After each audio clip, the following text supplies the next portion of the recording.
Voilà, chers amis, je suis très heureux avec vous d'inaugurer un peu ce cycle, qui est un cycle qui s'inscrit dans le prolongement de ce que la pensée des hommes fait depuis longtemps. Hein. On avait les midis de la pensée des hommes, etc. Mais qui est un peu remanié par les bons soins de Fabienne et Carmen, les deux collaboratrices et permanentes qui travaillent au sein de notre SBL, qui vise à finalement proposer des conférences courtes dont l'objet est d'aborder des questions difficiles en essayant de les rendre accessibles à un public le plus large possible, un public en tout cas éclairé. Et nous allons donc tourner autour de la question de l'identité au fil de ce cycle.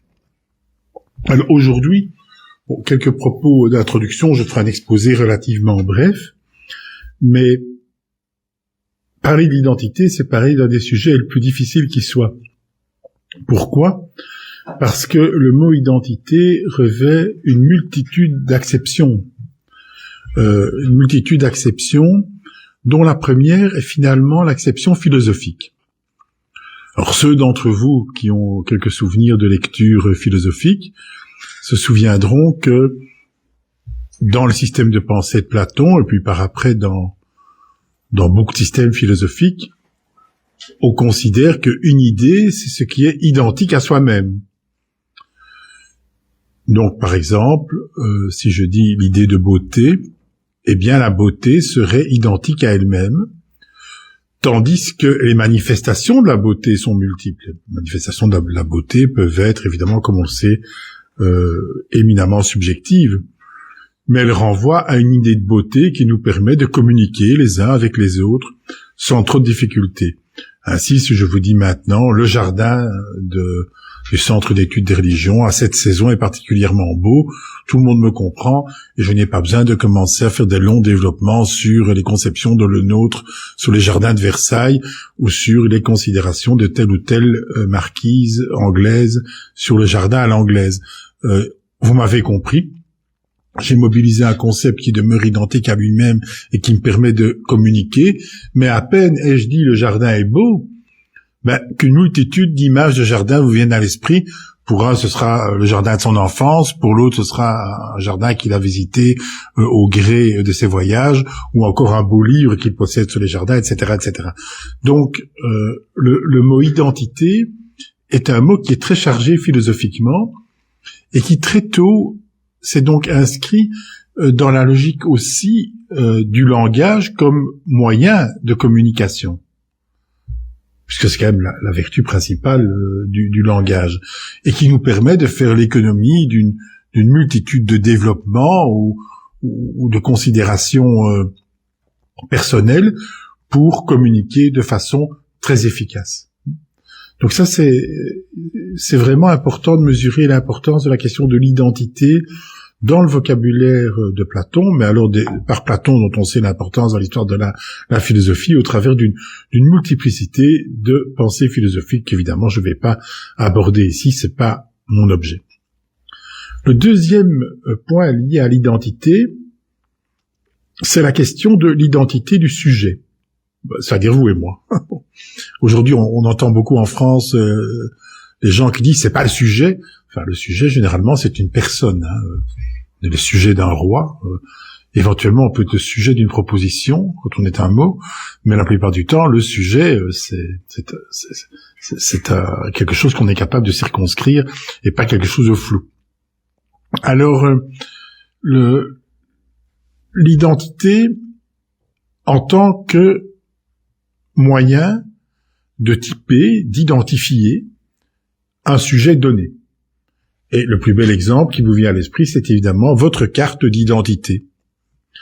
Alors la carte d'identité, c'est fort intéressant parce que aujourd'hui, c'est un objet dans une matière variable d'ailleurs selon les États, avec des noms dessus, votre nom à vous, et des chiffres et des nombres qui renvoient à des banques de données et qui permettent par un croisement entre des lettres et des nombres de vous identifier en tant que sujet. Donc, on pourrait dire avec un peu d'humour, c'est le papier qui dit que vous êtes bien vous. Tout le problème, c'est que l'humour s'estompe immédiatement, car quand on est un sans-papier, alors on n'en a pas moins, logiquement, une identité, mais cette identité est devenue tellement floue aux yeux de nombreuses collectivités que votre existence est une existence qui parfois peut devenir tout à fait indigne de la condition humaine. De la même façon, dans les États très désorganisés, vous avez une multitude de personnes qui n'ont pas de papier d'identité. Seuls quelques-uns peuvent accéder à ce privilège qui leur permet, par exemple, de voyager, qui leur permet, par exemple, d'être identifiés là où il faut l'être. Donc, on voit bien que la notion de papier d'identité est très importante, et si elle peut paraître un peu désuète, quelquefois, surtout vue par ceux qui n'ont pas ce problème, pour de nombreux êtres humains, elle est très problématique par rapport à véritablement ce qu'ils sont, à savoir l'ensemble des droits et des devoirs que on accole au sujet. Or, cette affaire de l'identité n'est pas uniquement une affaire d'État contemporain en quête de contrôle des frontières. Non, depuis la nuit des temps, les humains s'interrogent sur leur identité en tant qu'humains. D'ailleurs, dans beaucoup de langues, quand nous disons par exemple les Cheyennes, nous pensons à une tribu d'Indiens, en fait, quand on traduit, ça veut dire les hommes. On se désigne comme étant les hommes, tandis que les autres ne le seraient pas. C'est tout à fait intéressant. Et comment fait-on pour savoir qui est qui? Eh bien, on se souvient des lignages des ancêtres. Une tradition qui est très belle à cet endroit, c'est le judaïsme. Un ancien, dans le judaïsme, le mot est tiré de la racine zakar, se souvenir. Un ancien, c'est un qui se souvient. Bon, peut-être que l'Alzheimer n'était pas encore passé par là. En tout cas, un ancien, c'est un qui se souvient. Et il se souvient de quoi? Eh bien, quand vous arrivez, il vous dit, mais qui es-tu, toi? Vous dites, je suis un tel, fils d'un tel, fils d'un tel, fils d'un tel. Souvent, c'est patrilinéaire, bien sûr. Et à ce moment-là, dans tous les anciens qui écoutent, il y en a toujours bien un qui, à un endroit, recoupe avec les lignages qu'il connaît. Et il est capable de savoir que vous êtes bien vous, si vous êtes en train de mentir ou si vous n'êtes pas en train de mentir. Et dans beaucoup de sociétés traditionnelles, les personnes sont capables de retourner 25, 30 générations en arrière au niveau des noms, alors que nous, 3, 4, et c'est fini, ça s'estompe. Nous avons des papiers, nous n'avons pas besoin de mobiliser cette mémoire-là, tandis que dans les sociétés traditionnelles, on la mobilise pour s'identifier. Ça, c'est vraiment quelque chose qui est très important. C'est un des modes de l'identification du sujet. C'est le nom, le prénom, le surnom et la façon de remonter dans les lignages assez loin pour permettre aux anciens, ceux qui se souviennent, de recouper les choses. Ceci nous a l'air très très archaïque. Quand ma mère est arrivée en Belgique, elle est espagnole, elle est devenue belge, et qu'elle a eu l'idée de se marier, bon, chacun son problème, on lui a demandé ses papiers d'identité et un acte de naissance. Mais le village de ma mère était sur le champ de bataille de la guerre d'Espagne, et l'église, qui était le lieu où les archives étaient tenues, comme chez nous d'ailleurs avant la Révolution française, avait brûlé. Et donc il n'y a plus d'archives. Et qu'est-ce qu'on a fait? Eh bien, plusieurs anciens du village se sont réunis et ils ont noté sur un papier, nous, anciens, un tel, une telle, parce que là, les femmes, quand même, apparaissent maintenant, attestons que tel jour était née une petite fille dans notre village, à tel endroit qui s'appelle, etc. Et on a pu avoir l'acte de naissance, cette fois-ci, un acte de naissance fait presque de façon traditionnelle par les anciens du village. Donc c'est pas si ancien quand on réfléchit. Elle est née en 1936 et elle a bon pied et bon oeil. J'espère qu'elle entendra cette émission. Alors voilà donc quelque chose qui est intéressant. Un autre moyen d'identification, les tatouages, les scarifications. Lévi-Strauss nous a montré que c'est la marque de la loi dans la chair. Donc c'est la marque de l'identité du sujet dans la chair. Alors aujourd'hui, il y a des moyens techniques pour gommer partiellement ce type de pratique, si on ne souhaite plus les porter, mais traditionnellement c'était impossible, Et il y a des marques quand même rituelles, par exemple arracher les canines, qui indubitablement permettent de savoir qui vient de quel clan, qui vient de quelle tribu, etc., etc. On marque donc le sujet.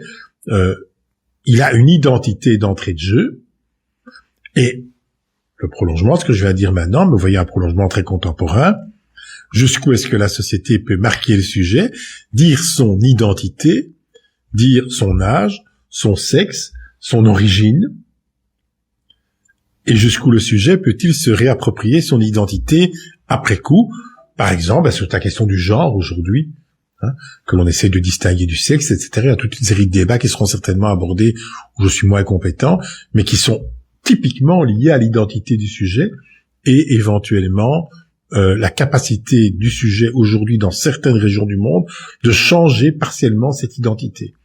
Puis-je changer de nom? Puis-je changer de sexe? Puis-je considérer que je suis dans un entre-deux et que les autres n'ont pas à me marquer de ce point de vue-là? C'est un grand débat qui est philosophique au sens large, et le progrès des technologies, de la technoscience, comme on dit parfois un peu dans un jargon académique, le progrès des technologies fait que ça se posera de plus en plus, puisque le sujet aujourd'hui a éventuellement une possibilité de changer de sexe. Ce n'est pas simple, mais il peut le faire. Le sujet a une possibilité de changer de nom, que ce soit inscrit dans des banques de données. Dès lors, si c'est inscrit dans des banques de données et qu'on lui donne cette autorisation, même si certains proches du sujet refusent cela, lui peut le faire. Donc on échappe aux marqueurs traditionnels qui faisaient que le sujet était paramétrisé d'entrée de jeu. On peut aussi se poser la question, jusqu'où de telles pratiques affectent-elles l'identité du sujet par rapport au groupe? Brouiller la parenté, ça va pas de soi. Brouiller l'identité, ça ne va pas de soi. Et jusqu'où le sujet peut-il aussi un jour faire marche arrière par rapport à ses propres choix? Donc, il y a là toute une série de questions qui sont des questions liées directement à l'identité. La déclinaison des identités dans l'histoire est aussi multiple. Elle est multiple parce qu'on peut parler d'identité sociale. Par exemple, je suis originaire de tel milieu social, ou de tel milieu supposé relevant dans une culture donnée socialement. On lit souvent chez les anciens, c'était un tel qui était fils d'esclave, ou c'était une telle qui avait été de telle famille. On pense chez les Romains, la gens, par exemple, Julien. Donc on type la personne en fonction de son origine sociale, et même en plaçant à cet endroit des marqueurs forts. On se souviendra chez les Grecs,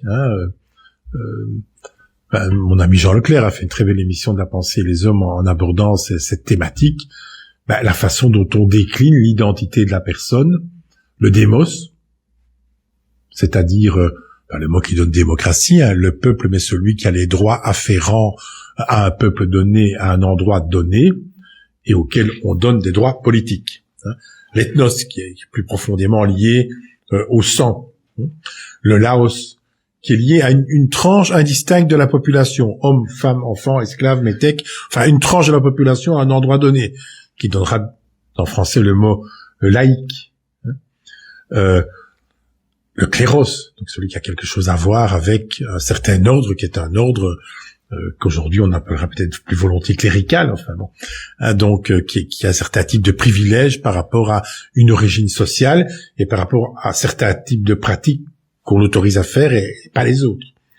Donc on voit déjà que sur le plan même de la cité, les individus sont typés de façon différente selon les lieux où ils se trouvent et selon leurs origines. C'est profondément lié bien sûr à l'identité. Et ça pose encore aujourd'hui toute une série de questions, par exemple dans nos démocraties contemporaines. Vais-je donner le droit de vote à un étranger? Si oui, va-t-il voter pour tout? On sait comment la Belgique, dans ses aménagements classiques, a trouvé des moyens termes à cet endroit. Vais-je donner le droit de vote à tous les citoyens? Sinon, quels sont les citoyens jugés incapables et quelle serait l'identité de ceux qui sont jugés capables? Ce sont des débats très importants sur le plan de l'identité sociale, mais aussi alors de l'identité politique. On va aussi songer à l'identité raciale, qui n'a aucun fondement sur le plan scientifique. Je dis pas ça par idéologie du tout, ça pourrait, mais c'est pas le cas. L'identité raciale n'a pas de sens sur le plan scientifique en ce qui concerne les humains, mais elle est souvent évidemment brandie au nom des couleurs prétendues. Cette identité raciale peut vous amener aussi à avoir un certain type d'étiquette qui vous accompagne, avec tout un cortège derrière de stéréotypes, de préjugés. On va considérer là que, accolé à l'identité, il y aurait des spécificités afférentes à cette identité, qui dans ce cas-ci est une identité imaginaire et, pour paraphraser Amin Maalouf, quelquefois meurtrière. On songe par exemple au colonialisme racial touchant notamment les populations africaines au XVIIIe, XIXe siècle. Puis vous avez les identités qui sont liées ce qu'on pourrait presque dire les identités professionnelles ou scolaires. Identifier la personne par rapport à un métier, par rapport à une habilité, par rapport à un art qu'il exerce, par rapport à une capacité physique. Et là, c'est aussi un marqueur identitaire fort au sein d'une société donnée. Dans telle famille, on est plutôt charpentier. Dans telle famille, on est plutôt cloutier. Dans telle famille, on est plutôt agriculteur. Dans telle famille, on est plutôt dans les professions libérales, etc., etc. Cette identité liée à l'activité de la personne peut être quelquefois aussi extrêmement stéréotypée. Il y a un bel exemple, tragique aussi, qui vient à l'esprit, le judaïsme. Le stéréotype du juif qui aime l'argent, qui traverse les imaginaires de toutes les mauvaises plaisanteries touchant le judaïsme et qui ont été à l'origine de pas mal de choses sur le plan des stéréotypes malfaisants, comme on le sait au XIXe, XXe siècle, et encore aujourd'hui, provient d'une identité forcée, attenante au judaïsme, qui était que les juifs n'avaient pas accès à la propriété foncière. Vous n'avez pas accès à la propriété foncière, ben vous ne pouvez pas avoir de terrain à vous, etc. Donc être agriculteur, dans ce cas-là, c'est plutôt difficile. Bon, les Juifs ne pouvaient pas exercer des métiers qui étaient des métiers, par exemple, liés à ce que nous appelons l'armée, ou la police, ou les fonctionnaires. Les Juifs pouvaient pas être évidemment membres du clergé dominant, là, massivement catholique ou orthodoxe. Donc, si vous n'avez pas accès à tout ça, ben, ce qui vous reste évidemment, c'est le monde de l'artisanat. Là, au moins, vous avez éventuellement chez vous la possibilité, quelques outils, de développer votre commerce et de travailler. Bon, qui dit un commerçant, ben, dit évidemment la nécessité d'investir et la nécessité de mobiliser davantage d'argent dans une société traditionnelle que celui qui utilise la terre. Donc, on place le juif dans une catégorie donnée malgré lui, et puis on lui reproche d'être dans cette catégorie en le stéréotypant. Donc c'est l'identité que les autres choisissent pour vous. Et qui peut être, comme vous savez, extrêmement pesante. Je prends cet exemple-là parce qu'il est facile, mais il y a d'autres exemples. Hein. On pourrait aussi, par exemple, songer à la condition féminine et à des tâches particulières que l'on assigne aux femmes, et puis on dit elles ne sont bonnes qu'à ça. Donc en un premier temps, si vous voulez, alors il y a une série de raisons sociales, hein, les conservateurs m'objecteraient, mais les femmes, elles avaient les enfants, elles devaient s'en occuper, etc. Bien sûr. Enfin, à partir du moment où vous dites la femme s'occupe des enfants, elle reste à la maison et elle fait la cuisine, ben elle y est, elle est stéréotypée dans ce rôle, admettons, peu importe que ce soit bien ou mal. Puis à un moment donné, on dit les femmes ne sont bonnes qu'à faire la cuisine, à s'occuper des enfants, pour le reste, elles ne s'y entendent point. Vous voyez, donc c'est une certaine forme d'identité sociale cette fois-ci et même fonctionnelle qu'on vous donne, et en même temps, une fois que vous avez l'étiquette sur vous, eh bien cette étiquette, on vous la reproche, on la retourne contre vous. Donc des groupes dominants peuvent fonctionner de cette manière-là en affublant d'autres d'une identité partielle qu'ils ne souhaitaient nullement. Bien sûr, vous vous attendiez à ce que je parle de la religion, puisque c'est mon dada et que je parle à peu près que de ça. Alors, la religion en tant qu'identité, ça c'est pas rien. Hein. Alors, je vais quand même me permettre de rappeler un petit point d'histoire. Hein.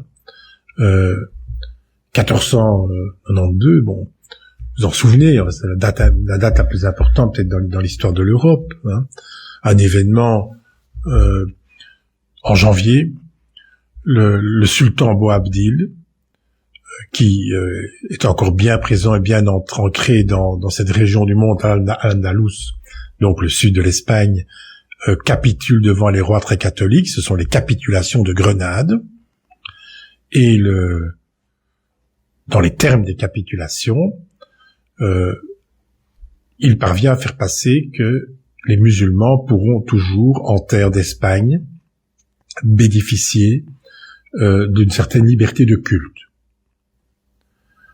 Tout ça est signé par les rois qui bientôt seront appelés très catholiques par la papauté, puisqu'ils ont achevé la Reconquista. Dans l'année qui suit, les Juifs sont priés soit de se convertir, soit de quitter la terre ibérique. Et dans les 3 ans qui suivent, les musulmans sont priés de quitter la terre d'Espagne. Et quand je dis sont priés, vous avez compris, hein, avec le cortège de spoliation, de violence, une horreur. Ce qui est intéressant cette année-là, c'est que sans le savoir, l'Espagne invente l'État-nation. C'est du moins ma lecture. Un État-nation qui sera fondé sur l'idée d'un sol, d'un sang, d'une religion. Et à peine je vous ai dit ça, à peine vous voyez combien ça va peser lourd et très lourd dans l'histoire. La même année, un certain Christophe Colomb, à bord de 3 caravelles, la Pinta, la Niña, la Santa Maria, si ma mémoire est encore bonne, je suis d'une génération où à l'école on n'a pas appris que la liste des rappeurs célèbres, hein, donc vous ne m'en voudrez pas, eh bien, accoste dans un endroit qu'il croit être sans doute à l'est de l'archipel du Japon, mais il n'en est rien, ou des Philippines. Il est en fait tombé sur un écran, écran qui prendra le nom d'Americo Vespucci. Et commence le colonialisme. Donc c'est une année fondamentale. Invention de l'État-nation, invention du colonialisme. Et là, nous rentrons en fait directement, certains diront dans la Renaissance bien sûr, mais on a déjà directement un pied dans la modernité. Et l'identité du sujet va véritablement être bouleversée par cela. Puisque si vous ne partagez pas ce sang, ce droit à la terre et cette appartenance religieuse, vous n'êtes pas un sujet à part entière. Il faut faire très attention, parce qu'à peine vous avez dit ça, vous pouvez prendre une multitude d'exemples dans le monde en disant, mais enfin, telle minorité, à tel endroit, a un sort qui est peut-être nettement plus enviable que les citoyens de telle autre région. Ça c'est tout à fait possible. Il y a pas que des barbares. Hein. Bon, il y a des gens qui peuvent se comporter très civilement et très correctement par rapport à ceux qui ne considèrent pas comme ayant leur identité. Mais il n'empêche, vous n'êtes jamais qu'un citoyen au mieux de seconde zone. Et ceci va être coulé dans des formes définitives lors de la fameuse paix d'Augsbourg en 1555, qui tente de mettre un terme aux guerres de religion, hein, qui vont dévaster l'Europe dans la première partie surtout du XVIe siècle, mais ça continuera après au XVIIe. Hein, autrement, la paix d'Augsbourg, c'est les sujets doivent épouser la religion du monarque, du prince. Un monarque, un prince, une religion. Donc l'identité devient profondément liée sur le plan de l'émergence d'une première réflexion, pourrait-on dire politique, sur l'État-nation, est profondément liée à l'appartenance religieuse du sujet. C'est très paradoxal, parce que les dates que je vous donne sont des dates qui, je l'ai vu ici, hein, dans ceux qui suivent ce petit cours, vous diront, mais on est en pleine Renaissance. Et la caractéristique même de la Renaissance, c'est le protestantisme. C'est l'émergence d'idées, justement, qui permettent au sujet de choisir sa religion. C'est l'émergence d'un monde où on va revendiquer la liberté d'examiner, qui deviendra ce fameux libre examen cher à l'ULB, mais après bien des avatars. C'est une époque où peu à peu se dessine l'idée que un sujet, une femme, restez bien assis, peut même s'éclairer par lui-même. Il peut lire les textes sacrés par lui-même et tenter de les comprendre, de les commenter. Donc il y a là quelque chose qui est de l'ordre d'une tentative de gain de liberté que nous revendiquons encore aujourd'hui, quelles que soient nos convictions, fortement, la liberté de conscience. Si je veux vous faire dire quelque chose que vous ne pensez pas, vous allez vous réfugier derrière la liberté de conscience et vous allez dire, écoutez, on vous a écouté, on vous a bien entendu, on essaie de comprendre ce que vous dites, je ne suis pas d'accord, c'est contre ma conscience, qui suis-je pour aller contre votre conscience? C'est presque le dernier barrage par rapport à votre identité propre et par rapport au respect que je dois avoir dans ce noyau fondamental constitutif de ce que vous êtes. Donc au moment où tout ça est en train de se met en place l'État-nation avec les composantes que je vous ai données, qui sont quand même absolument redoutables sur le plan politique. Et là, la religion devient très importante. Et il faut au moins 2 siècles et demi pour peu à peu voir des penseurs qui pèsent sur le plan politique, qui se désenclavent de cette idéologie. Vous noterez en passant qu'on n'en est pas encore débarrassé aujourd'hui. Mais on commence à voir apparaître des penseurs qui nuancent les choses ou qui s'y opposent au XVIIIe siècle, à ma connaissance, en Angleterre. C'est l'idée progressive qu'on peut être citoyen à un endroit donné, reconnaître son voisin comme citoyen et ne pas partager la même idée religieuse. Ça viendra, à mon avis, au travers du monde scientifique, la fameuse Royal Society qui, à la fin du XVIIIe siècle, a été très importante pour permettre à l'Angleterre de prendre l'hégémonie sur le plan technoscientifique et qui va permettre à l'Angleterre de devenir la première puissance. C'était réunir des savants de tout le monde académique, protégés par le roi, à un endroit où ils peuvent parler librement. Et puis, vous me permettrez quand même de faire une petite mention ici à l'ULB de la franc-maçonnerie. La franc-maçonnerie qui va permettre en son sein à des personnes qui sont anglicanes, catholiques, presbytériennes, et puis bientôt d'autres tendances progressivement et très doucement, à pénétrer au sein des loges et en tant que citoyen d'y parler entre égaux, ou du moins en étant le plus égaux possible, et en tentant d'atténuer ces conflits qui portent le nom terrible de guerre de religion et qui ont dévasté l'Europe. Alors, on dira aussi, il n'y a certainement pas eu que la franc-maçonnerie, bien sûr. Enfin, elle est très emblématique dans le monde anglo-saxon, et elle est un curseur intéressant. Mais nous sommes en train de parler là de la fin, progressivement, du XVIIe siècle et du début du XVIIIe siècle. Et du point de vue politique, comme je le disais, nous ne sommes pas encore débarrassés d'un nombre de personnes importants dans le monde qui continuent à croire qu'il faut être propriétaire d'une terre, on a le droit à la terre quand on partage le sang et quand on a une religion commune. C'est encore très présent aujourd'hui.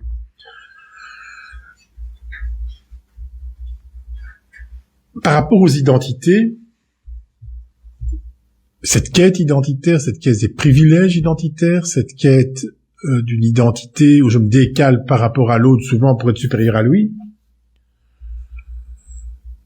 cette identité parfois aussi qui est un refuge sur le plan des minorités. Un refuge qui leur permet de ne pas être normalisés, de ne pas être érasés, d'éviter le piège « je ne vois qu'une tête ». Donc c'est ça aussi. Par rapport à cette tendance identitaire, on a vu apparaître le monde de la raison, philosophie, peu à peu, à l'époque moderne, une certaine idée est apparue. Les humains partagent non pas une religion, non pas un sang, non pas comme on l'entend parfois aujourd'hui une planète, hein, mais les humains partagent la raison.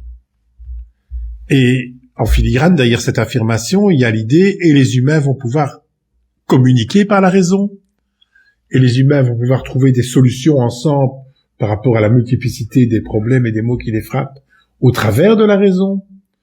Et la raison est le concept universel. Même si j'en meurs d'envie, je ne vais pas vous asséner les grands noms des philosophes qui pensent de cette manière. On se bornera peut-être à citer le fameux courant des Lumières, souvent que nous considérons comme français, mais les Lumières viennent du Nord. Hervé Asquin l'a bien montré. Hervé Asquin, je le rappelle, de La Pensée et les Hommes, l'a bien montré. Toutefois, ce projet magnifique que les encyclopédistes ont porté, doit tout de suite être nuancé. C'est ça qui est tragique, n'est-ce pas? C'est que ni du côté de la quête des identités, ni du côté de la quête de l'universalité, il n'y a une vérité finalement. La vérité se trouve entre les deux, et dans une médiété. Parce que on pourrait laisser entendre par rapport à ce que je dis une sorte d'apologie de la raison, ou ici à l'ULB, je m'exprime quand même dans les locaux de l'ULB pour l'instant. La raison on aime bien, bien sûr. La raison, la science, la science vaincra les ténèbres, bon, bien sûr. Mais malheureusement, à peine a-t-on parlé de la raison comme étant un concept universel, on va nuancer les choses. À la manière de la fameuse ferme des animaux, on va considérer que certains humains ont plus de raison que d'autres. Et donc ceux-là auraient alors évidemment le devoir d'apprendre aux autres à développer leur raison. Un peu comme on apprend à l'enfant à développer au travers de ses connaissances et de ses aptitudes son identité précisément pour qu'un jour il ait le plein exercice de sa raison. Bon. Le fameux hypothético-déductif que les pédagogues aiment bien. L'achèvement, c'est pas, l'enfant est capable de comprendre si, alors. Et donc là, l'éducation est achevée et il est capable d'être à la fois un sujet qui observe et un sujet qui déduit. Et puis quand il a déduit, il compare ses déductions avec les autres. Et si ces déductions convergent, eh bien peu à peu on construit la science. Et malheureusement, la raison va aussi être un concept discriminant. Les autres ont moins de raison que nous. Souvenez-vous de la façon dont on parlait du Congo en Belgique. Toujours aujourd'hui à Kinshasa, il y a un rond-point des évolués. Les évolués, ce sont les Congolais qui vivaient entre guillemets comme les Blancs. C'était les évolués. On les payait juste moins bien. Bon. Étonnant comme expression. Aujourd'hui, c'est devenu évidemment un marqueur sur le plan du colonialisme, mais donc ceux-là avaient davantage de raison que les autres. On pouvait parler avec eux comme on parle avec les Blancs. Enfin, presque. Voyez l'idée d'une gradation comme ça, où peu à peu on s'achemine vers un sommet d'une pyramide imaginaire, très peu raisonnable quand on réfléchit, mais qui s'auto-justifie par l'exercice de la raison et de la plénitude de la raison au travers de l'éducation. Les femmes. Il y a pas si longtemps, un homme d'église écrivait que, alors qu'on l'interrogeait sur les femmes, leur éducation et leur capacité à réfléchir, soulignait que les femmes ont une raison. Mesdames, rassurez-vous. Mais à la différence des hommes, c'est une raison qui reproduit ce qu'elle entend. Elle n'est pas créative. C'est intéressant. Quand vous entendez ça, vous dites, mais enfin, qu'est-ce qui peut amener à quelqu'un aujourd'hui au XXIe siècle à parler comme ça? Donc, vous voyez la raison qui est utilisée, mais sur une échelle évolutive. Et évidemment, la plupart du temps, quand on se pique de faire cela, on se met soi-même au-dessus de l'échelle. Et donc, la raison va aussi, tragiquement, être un concept qui va servir à discriminer, à cliver et à recréer des identités factices. Donc, c'est pour ça que je me permettais de dire, au fond, quand on parle des identités, il y a une médiété, il y a un chemin du milieu qu'il faut trouver. Nous avons certainement tous besoin de parler de qui nous sommes. Je vous ai parlé de ma mère. Nous avons besoin de nous situer là où nous sommes. Si nous ne le faisons pas, les autres le font pour nous. Bien sûr. Mais au travers de ce qui est donné là, on ne doit pas oublier que le plus important, c'est aussi converger vers l'autre avec un grand A. Et que l'universalisme, même si j'aime pas trop les ismes, est quand même souvent un idéal vers lequel nous devons tendre, parce que il y a quand même une reconnaissance de l'humain en tant qu'humain. Et nous avons une identité, cette fois-ci, d'humain.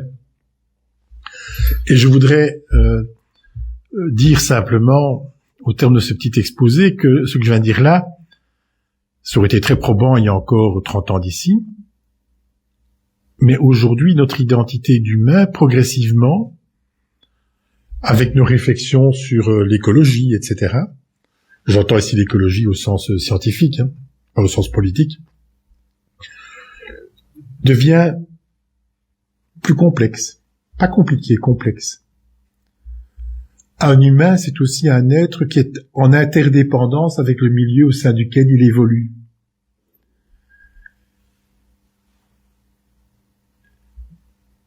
Et qui a une certaine conscience, logiquement, de cette interdépendance. Et notre identité va s'en trouver changée. Parce qu'il n'y a pas une pyramide avec des humains au-dessus, et puis une déclinaison. Il y a un humain en interdépendance avec le monde animal, avec le monde végétal, voire même avec le monde fossile, etc. Je suis apiculteur amateur, j'ai un certain nombre de ruches. J'ai un de mes fils qui est passionné d'apiculture, qui fait de la sélection même de rennes. C'est vraiment intéressant. Il faut qu'un jour je fasse peut-être un petit exposé à la pensée des hommes sur cette thématique-là. Parce que c'est, quand on entend ça, on est parfois vraiment ahuri. Mais je vais vous donner un exemple quand même. Les pesticides. Nous avons perdu beaucoup de nos abeilles pendant les 20 dernières années à cause de la présence de certains produits qui les désorientent. Donc, comme on ne pouvait pas montrer le lien de cause à effet direct, c'est-à-dire les abeilles mortes devant les ruches, vous êtes donc c'est pas ça. En fait, les abeilles sont désorientées, elles se perdent dans la nature et les ruches disparaissent les unes après les autres. Les ruches dites entre guillemets domestiques, c'est jamais domestique, vous savez, l'abeille est un animal sauvage et avec lequel nous avons au mieux un contrat, mais tacite. Mais nous avons aussi l'abeille sauvage, donc le monde des insectes a été complètement bouleversé. Le monde des insectes bouleversé, c'est le monde des oiseaux bouleversé. Et toute la chaîne suit. Toute la chaîne suit. Donc, c'est pas l'humain uniquement en tant que celui qui aurait la conscience de la pluralité des identités et qui serait une sorte de conscience du monde. C'est l'humain qui comprend qu'il est en fait en interdépendance, c'est un concept que j'emprunte très volontiers à nos amis bouddhistes, en interdépendance avec le reste du vivant. Et il est clair que là, on est encore très loin du compte. Et il est clair que la définition de l'identité va considérablement, à mon avis, évoluer dans les décennies qui viennent à ce niveau-là.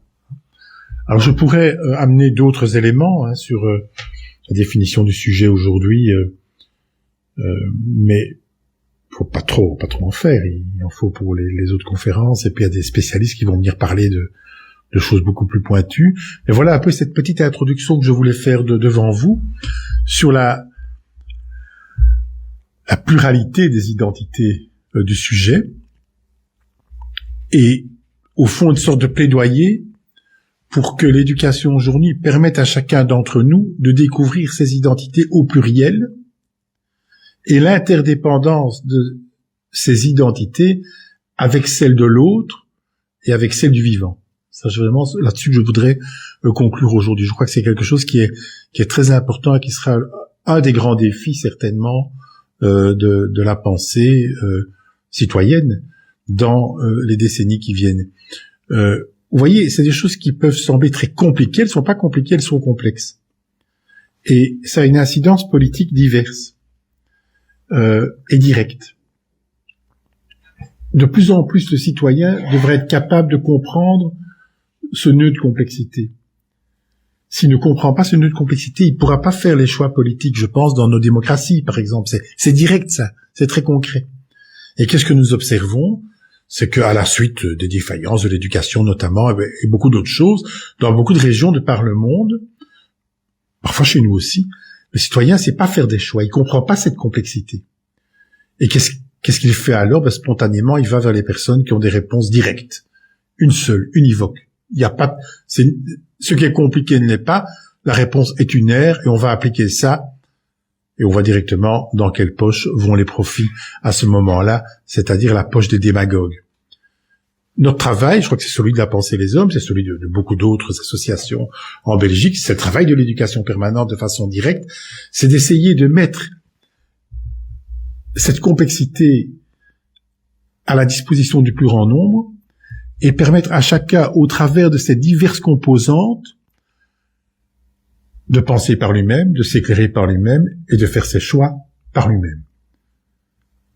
Et donc,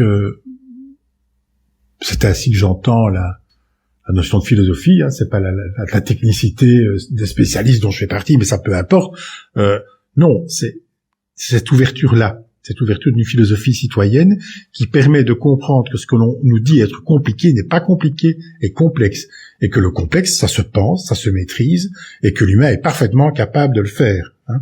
Si nos ancêtres l'ont fait, si nous sommes là aujourd'hui dans une société aussi développée technologiquement, c'est que ceux qui nous ont précédés ont été capables de le faire. Il n'y a pas de raison que nous ne soyons pas capables, nous, de le faire pour demain. Ce serait absurde d'imaginer ça. Nous sommes ni moins ni plus intelligents que ceux qui nous ont précédés et que ceux qui viennent après nous. Donc je crois qu'il y a là quelque chose qui est un enjeu magnifique de l'éducation permanente. Et je plaide vraiment pour cela parce que c'est le grand pari de nos démocraties contemporaines. La culture, l'éducation, la pensée critique, ce n'est pas quelques spécialistes dans des universités prestigieuses qui auraient le monopole de cela, tandis que les autres ne se préoccupent de rien du tout, sinon de divertissement digne d'enfants de 2 ou 3 ans. Non, c'est quelque chose qui doit être mis à la disposition de tous. Et les humains sont capables de s'éclairer par eux-mêmes. Et croyez-moi, je reprends cette phrase de Louis d'Angis, qui a été grand maître du Grand Orient de Belgique. C'est un philologue classique. Et c'est quelqu'un qui avait une belle pensée. Et un jour, quelqu'un lui disait, mais monsieur, c'est dans un débat public, vous qui avez été tout au-dessus, enfin les gens fantasmaient sur la pyramide des francs-maçons, je sais pas quoi, vous qui avez été là-haut, qu'est-ce que vous avez appris? Et Louis s'est arrêté un moment, il a dit, ce que j'ai appris, que quand les gens sont en situation de dire quelque chose d'important pour eux, ils disent des choses importantes. Il faut qu'on mette chacun en situation de pouvoir le faire et de pas fonctionner comme on le fait dans notre société aujourd'hui, dans une société des pseudo-experts, des pseudo-spécialistes, des pseudo-savants, et le citoyen, lui, aurait à suivre parce qu'il n'est pas capable de comprendre. Non, le pari de notre éducation permanente, le citoyen est capable de s'éclairer par lui-même, le citoyen est capable de comprendre la complexité, et le citoyen est capable de faire des choix sociaux, politiques. C'est le propre de l'humain. Et je crois que dans nos démocraties, c'est cette valeur-là que nous devons défendre au travers de notre réflexion. Et la réflexion sur l'identité est au premier chef quelque chose qui habite cette problématique. Merci de votre attention à tous.